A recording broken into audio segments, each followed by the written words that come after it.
Good morning, students. Welcome you all in your new GK classes, GK session in this academic year 2020-21. So after a long time, long break, you are starting a new GK class. So let's start with a very good thought. That is, the way you treat people shows how you are raised and what your character is. I hope you all understand this thought. Um, जैसे जैसे आप people को दूसरे इंसान को treat करोगे, जैसे आप इंसान को जिस नज़र से देखोगे, वो लोग समझ पाएंगे कि आपका कैरेक्टर क्या है, आप हो कैसे। ठीक है।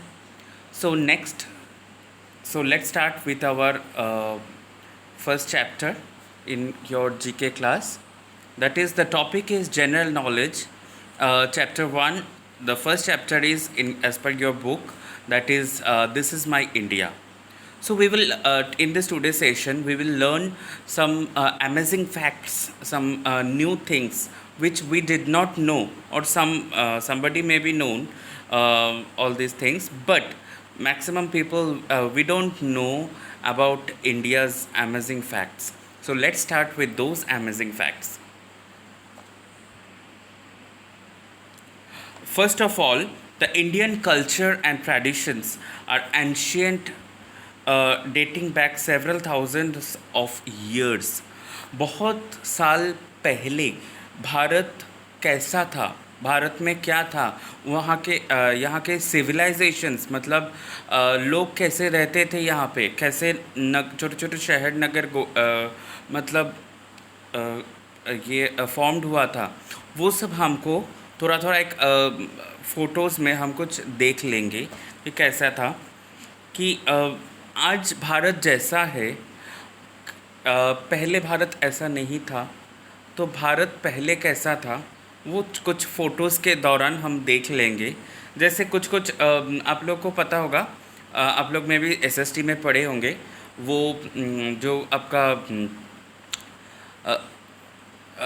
इंडस वैली सिविलाइजेशंस जो है, जो इंडस रिवर के साइड में, दोनों साइड में वो फॉर्म्ड हुआ था, जो अभी पहले इंडिया में था, अभी जो पाकिस्तान में रह रहे, पाकिस्तान में है।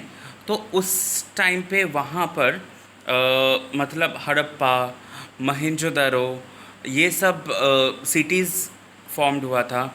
उसके बाद आप आगे गंजेस के साइड में, वहाँ पे पाटलिपुत्र था, आई मीन जो अभी पटना कहते हैं।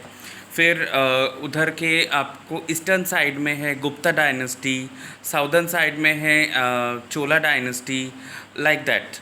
ओके, तो आइए देखते हैं। और जो आपके वेस्टर्न साइड में है मराठा साम्राज्य, ऐसा ऐसा मतलब सिविलाइजेशंस बने थे। तो उसके बारे में कुछ फ़ोटोज़ हम देखते हैं। इंडस वैली सिविलाइजेशन देखिए, यहाँ के कुछ कुछ तस्वीरें हैं। इंडस वैली सिविलाइजेशन, जो सिविलाइजेशन फॉर्म्ड हुआ था इंडस रिवर, जो हम सिंधु नद कहते हैं हिंदी में, जो आपके पंजाब, कश्मीर, कश्मीर को थोड़ा सा टच करके, कश्मीर को पंजाब होके उधर से आते हैं, northern part of India, it comes to the Pakistan right now, and from there it will come to Arabian Sea also. So यहाँ के जो इंडस वैली सिविलाइजेशन के देखिए कुछ तस्वीरें हैं। ठीक है, हड़प्पा, मोहनजोदड़ो, इन सब की। नेक्स्ट हम देखेंगे, देखिए पाला डायनेस्टी। पाला डायनेस्टी जो है पाल वंश, in history we can say that Pala dynasty in, see, you can see in the map that blue color it is there, that पूरा eastern zone, साथ में middle of the India and some northern part also, it the इतना बड़ा साम्राज्य विस्तृत था इनकी पाल वंश की। तो इनके टाइम पे ये जो मंदिरें हैं, ये देखिए नालंदा यूनिवर्सिटी तैयार हुआ था उस टाइम। नालंदा यूनिवर्सिटी का जो मतलब बाद में जो खोदने के बाद, मिट्टी खोदने के बाद नालंदा यूनिवर्सिटी का जो ये आपका जो ये मिला है, अवशेष मिला है, वो है ये नीचे वाला जो पिक्चर, लेफ्ट साइड में नीचे वाला। राइट साइड में देखिए लिखा हुआ है 1100 years old Pala dynasty Hindu temple discovered in Dinajpur. It is in Bangladesh right now. देखिए कितना बड़ा विस्तृत था पाला डायनेस्टी सिविलाइजेशन। नेक्स्ट आएगा आपका हमारा मुग़ल डायनेस्टी। पूरा northern part of India it was there Mughal dynasty. Mughal dynasty में आपका जो बड़े बड़े सम्राट, जो बड़े बड़े राजा थे, उन क्या है, Babur, then Humayun, then Akbar, then Jahangir, Shah Jahan, Aurangzeb, ये इतने सारे जो हमारा राजा थे, सम्राट थे उस टाइम मुग़ल डायनेस्टी की। तो उनके टाइम पे ये सब देखिए जो स्मृति सौध बनाया गया है, जो कुछ कुछ तस्वीरें जैसे ताजमहल है, ये है हुमायूंस के टम। यहाँ पे हुमायूं को कब्र दिया गया था, समाधि है। नेक्स्ट देखिए the Chola dynasty. Chola dynasty is also ये हमारे साउथ इंडिया में विस्तृत था। देखिए ये चोला डायनेस्टी का कुछ तस्वीरें। अब हम देखेंगे inventions. India is a land of inventions. Bharat एक ऐसा भूमि है जहाँ पे बहुत सारे नए नए चीज़ें इन्वेंट हुआ है, डिस्कवर्ड हुआ है। Some of the most notable inventions are the zero. जो नोटेबल, जो बहुत अच्छे तरह से, जो बहुत नोटेबल मतलब जो फेमस, जो एक स्टैंडमार्क हुआ है, वो जो इन्वेंशन हुआ है उनमें से आएगा आपका ज़ीरो। ज़ीरो किसने पहले इन्वेंट किया था? आर्यभट्ट ने। देखिए वहाँ पे ज़ीरो का तस्वीर है। ज़ीरो एक संख्या है, राइट। ज़ीरो इंडिया में पहले इन्वेंट हुआ था। देन हमारा जो बटन्स है वो आर्य युग में ज़्यादातर ये बटन्स हम जो लगाते हैं ना, बटन्स, ये जो कपड़े में पहले का बटन्स देखिए ऐसे पहले बना था। वो जो इंडस वैली सिविलाइजेशन है ना, उस टाइम से ये बटन्स बनना स्टार्ट हुआ था। नेक्स्ट है आपका कटन्स, कार्पास शिल्प जो है, कार्पास जो कटन्स, जिससे हम तकिया बनाते हैं, जिससे हम गद्दा बनाते हैं, गद्दी बनाते हैं, वो सब। नेक्स्ट चेस जो हम चेस खेलते हैं, ये गोटी लगा के एक एक दो दो, तो वो चेस भी इंडिया में ही इन्वेंट हुआ था। चलो आइए देखते हैं अभी और क्या क्या इन्वेंट हुआ था। Shampoo is an Indian concept. Shampoo Bharat में ही पहले बनाया गया था। कुछ यहाँ के पेड़ पौधे की पत्ते लेके बनाया गया था। फिर कुछ दवा या आयुर्वेदिक औषध, Ayurvedic medicines, it was also invented in India. बहुत पुराने सालों से चलते आ रहे हैं ये आयुर्वेदिक मेडिसिन्स, और ये बहुत अच्छा है। It is because it is organic. इसमें कोई केमिकल मिलाया हुआ नहीं रहता। साथ में योगा देखियो, योगा भी इंडिया में ही पहली इन्वेंट हुआ था। योग जो है एक it is helpful for concentration, it is helpful for your physical fitness, mental fitness also. So it was also invented in India, yoga. ये छोड़ के रूलर, जो स्केल हम यूज़ करते हैं आजकल पढ़ाई में, जो आप लोग स्केल यूज़ करते हो, that is also invented in India. उसके बाद है देखो ट्रांजिस्टर, रेडियो जो होती है, रेडियो मतलब वायरलेस कम्युनिकेशंस कैसे हो सकता है, वो है रेडियो पहले ज़माने में सबके घर में रहते थे। रेडियो मेरे घर में भी रहता था, शायद होप सो कि आपके सभी के घर में रेडियो रहा करता था। तो ये सब चीज़ इंडिया में ही इन्वेंट हुआ था, रेडियो। जिसको हम ट्रांजिस्टर कहते थे।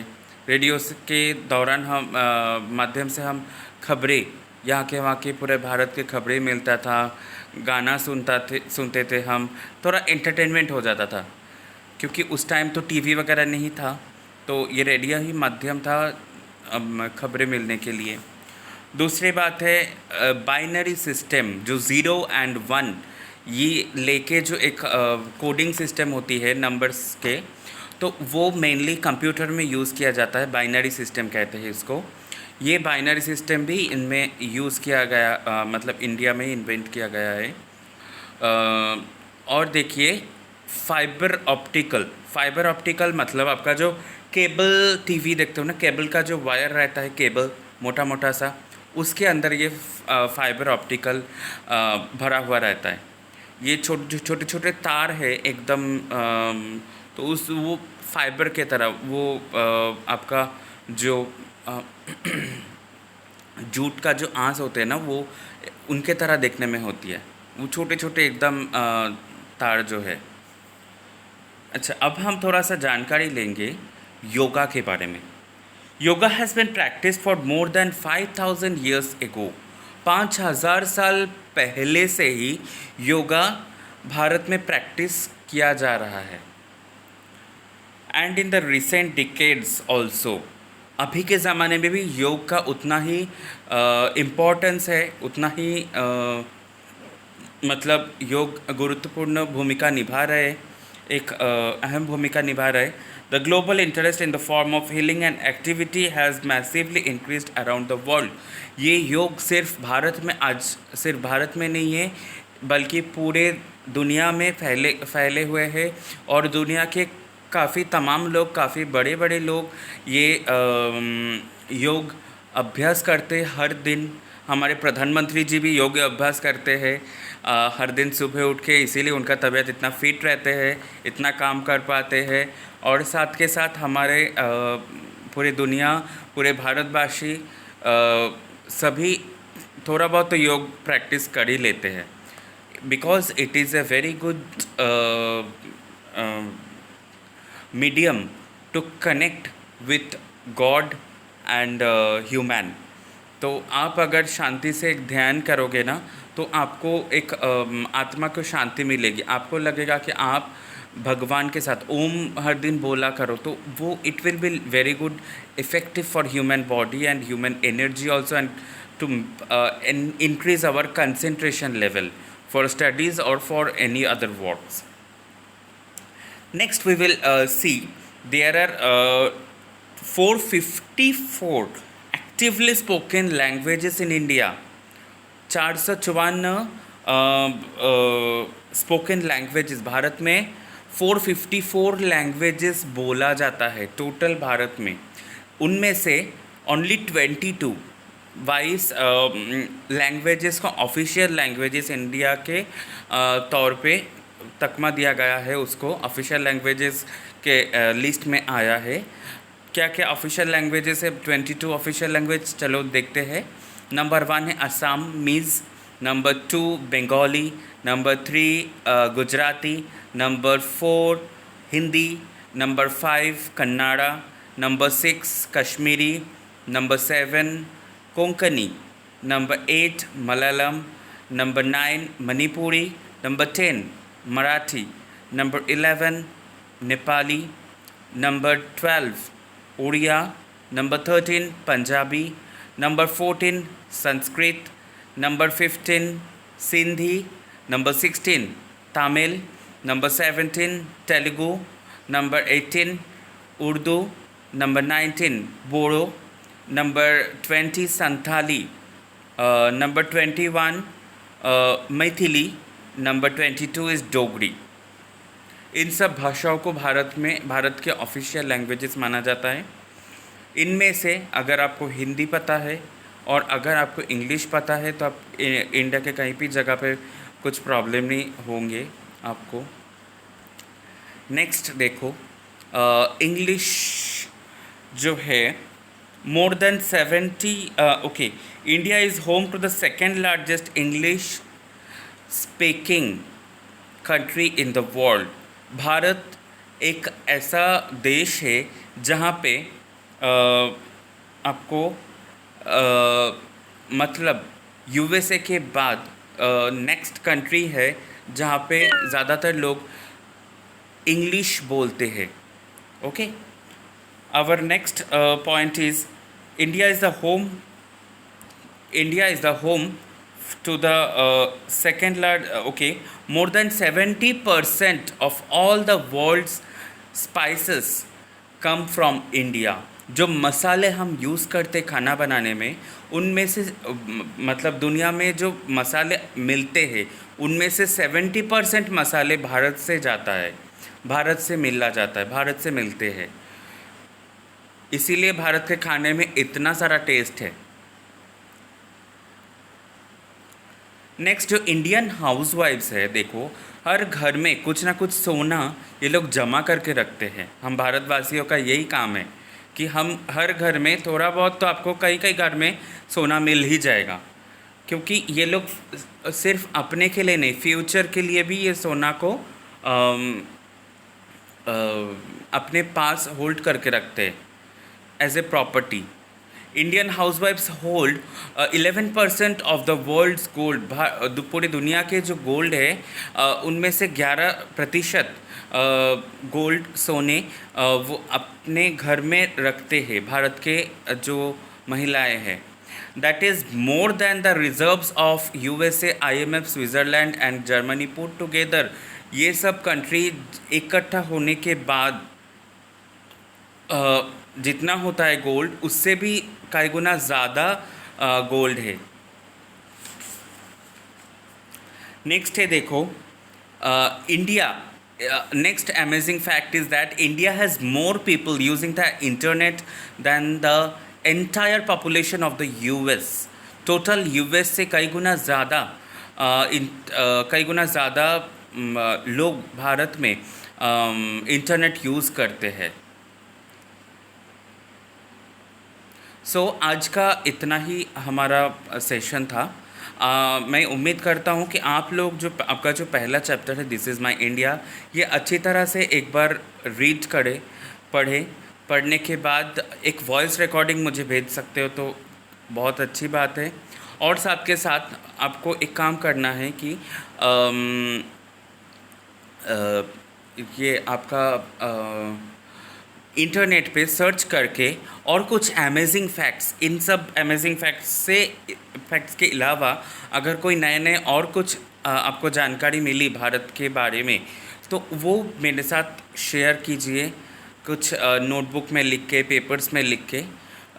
तो यही आपका होमवर्क. और आपको क्या करना है, जब ग्रुप में डालेंगे ना, एक वॉइस मैसेज डालना, ठीक है, ये पूरा रीडिंग करके, और साथ में ये पेज का एक फ़ोटो डाल देना कि read the first page, read the first chapter और learn the first chapter. Okay, so thank you so much for this session. Enjoy your Ganpati holidays. After the Ganpati holidays we will start from the second chapter.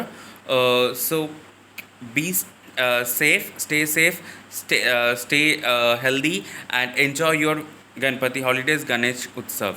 Okay, thank you so much.